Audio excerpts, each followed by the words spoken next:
అదరగొట్టే కారం రంగు రుచి ఆచి కారం పొడి.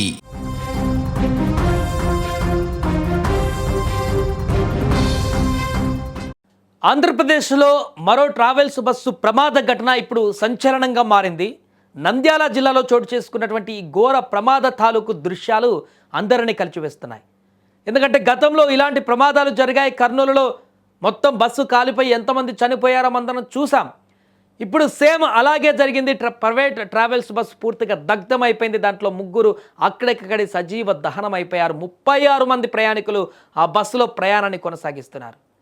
ఎంత భయంకరమైనటువంటి ప్రమాదం అంటే, చిన్న పొరపాటు జరిగిన అక్కడ ఒక వ్యక్తి చాకచక్యంగా కనుక అక్కడ అద్దాలు పలగొట్టి ప్రయాణికులు బయటికి తీయకపోతే ఇది భారీ ప్రమాదంగా ఆల్రెడీ 3 చనిపోయారు. ఇంకా మృతుల సంఖ్య భారీగా పెరిగేది. నంద్యాల జిల్లాలో జరిగినటువంటి ఈ ప్రమాదం తాలూకు సీసీటీవీ ఫుటేజ్ ఇప్పుడు బయటకు రావడం జరిగింది. ప్రమాదం ఎలా జరిగింది ఏంటనేటువంటి పూర్తి వివరాలు ఆ విజువల్స్లో మనకు స్పష్టంగా కనిపిస్తున్నాయి. టైర్ పేలినటువంటి సెకండ్ల వ్యవధిలోనే డివైడర్ దాటి దూసుకు వెళ్ళింది ఆ బస్సు. కంటైనర్ను అటువైపు నుంచి వస్తున్నటువంటి కంటైనర్ను ఢీకొన్నటువంటి వెంటనే భారీగా మంటలు అగ్నికిలలు ఎగిసిపడ్డాయి. ఆ విజువల్స్ చూస్తుంటే ఒళ్ళు గగుర్లు పొడిచేలా ఉన్నటువంటి పరిస్థితి ఉంది. ఆ ప్రమాద తీవ్రత అంతా దారుణంగా ఉంది. ఒకసారి చూడొచ్చు. ఈ సీసీ ఫుటేజ్లో మనకు ఎక్స్క్లూజివ్గా దొరికినటువంటి ఈ సీసీటీవీ ఫుటేజ్లో ప్రమాదం తాలూకు దృశ్యాలు స్పష్టంగా కనపడుతున్నాయి. ఈ యొక్క మంటల మధ్య క్లీనర్ చేసినటువంటి సాహసం ఇప్పుడు సీసీ కెమెరాలో కూడా రికార్డ్ అయింది. డ్రైవర్ ప్రాణాలు గాల్లో కలిసిపోతున్న భయానక దృశ్యాలు దాంట్లో నిక్షిప్తమయ్యాయి. ఈ వీడియో ఆధారంగా దర్యాప్తు ముమ్మరం చేస్తున్నారు పోలీసులు. ప్రమాదం దానికి సంబంధించిన వివరాలు కూడా సేకరిస్తున్నారు. కానీ ఏదేమైనా కూడా మరొకసారి ప్రైవేటు ట్రావెల్స్ బస్సు ప్రమాద ఘటన అనేది ఇప్పుడు అందరినీ ఉలిక్కిపడేలా చేస్తుంది. గతంలో అనేక ఘటనలు జరిగాయి బస్సు ప్రమాదాలకు సంబంధించి. అలాంటి బస్సు ప్రమాద ఘటనలే మళ్ళీ రిపీట్ అవుతూ అందులో ప్రయాణించేటువంటి ప్రయాణికుల గుండెల్లో గుబులు పుట్టించేటువంటి పరిస్థితికి తీసుకువెళ్తున్నాయి. ఏదైనా ప్రాంతానికి ఇప్పుడు ప్రైవేట్ ట్రావెల్స్ బస్సుల్లో నైట్ ఎక్కి పడుకొని స్లీపర్లో వెళ్ళి మార్నింగ్ వరకు దిగుతామనేటువంటి గ్యారంటీ లేకుండా పోయింది.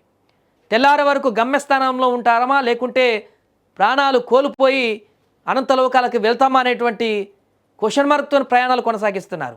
అంత దారుణమైనటువంటి పరిస్థితి ఏర్పడుతుంది ప్రమాద తాలూకు విజువల్స్ మనం స్పష్టంగా చూస్తున్నాం. అక్కడ తప్పిదం ఏం జరిగిందనేటువంటి విషయం పక్కన పెడితే ప్రమాదాలు మాత్రం నిత్యకృత్యంగా మారుతున్నాయి. ఆ విజువల్స్లో మనం చూస్తున్నాం. ఒక బాక్స్లో మొత్తం ఆ తునాతులకనైనటువంటి దృశ్యాలు, బస్సుకు సంబంధించి కాలిపోయినటువంటి దృశ్యాలు, కంటైనర్ దృశ్యాలు, ఇంకొక దాంట్లో ప్రమాదం ఎలా జరిగిందో స్పష్టంగా మనకు కనపడుతున్నటువంటి దృశ్యాలు. వేగంగా వెళ్తున్నటువంటి బస్సు అది. అటువైపు నుంచి వస్తున్నటువంటి కంటైనర్ ఢీకొని అలా క్షణాల్లోనే మంటలు వచ్చేసాయి. టైర్ పేలి అటువైపు వెళ్తున్నటువంటి కంటైనర్ ఢీకొన్నటువంటి వెంటనే మంటలు వ్యాపించాయి. ఆ మంటలన్నీ కూడా బస్సుకు వేగంగా వ్యాపించి లోపల సీట్లకు కూడా అంటుకున్నాయి. నిద్రలో ఉన్నటువంటి ప్రయాణికులందరూ కూడా ఉలికిపడి లేసారు. అక్కడ ఒక క్లీనర్ చాకచక్యంగా ప్రాణాలకు తెగించి వారందరినీ కాపాడేటువంటి ప్రయత్నంలో నిమగ్నమయ్యాడు. ఈరోజు అద్దాలు పగలగొట్టి సైడ్ మిర్రర్స్ పగలగొట్టి వారందరినీ కిటికీల నుంచి దూకేలాగా చేశాడు. కానీ లేకపోతే ఇంకా దారుణమైనటువంటి ప్రమాదం చోటు చేసుకునేది. చాలామంది మృతి చెందేవారు. అనేక కుటుంబాలు ఇప్పుడు ఆగమయ్యేటువంటి పరిస్థితి ఉండేది. ఏదేమైనా ఈ సీసీటీవీ ఫుటేజ్ బయటకు వచ్చిన తర్వాత ఈ ప్రమాదం తాలూకు ఒక ఐడియా అయితే పోలీసులకు కూడా వచ్చినట్టుగా కనపడుతుంది. ఈ దృశ్యాలు చూసిన తర్వాత ప్రమాదం ఎంత దారుణంగా జరిగిందనేది కూడా ఇప్పుడు బయటకు వస్తుంది.